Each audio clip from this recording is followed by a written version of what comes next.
You are looking at Julian's pronunciation guide, where we look at how to pronounce better some of the most mispronounced words in the world, like this other curious word. But how do you say what you're looking for today? Let's learn how to pronounce this name once and for all correctly. That is to say, how it's pronounced in German and also how it's usually pronounced in English. The German pronunciation first. If you want to learn more German names that are confusing, stay tuned. Thuringer is how it's pronounced. There's no th here.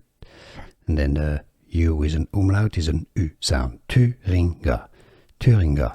Now, in English it's generally pronounced, because the U sound doesn't exist in English, so it's generally pronounced as Thuringer in English. Here are more videos on how to pronounce more confusing words and names too many mispronounced. Like this video if you found it useful. I appreciate your support. I'll see you soon, and thanks for watching.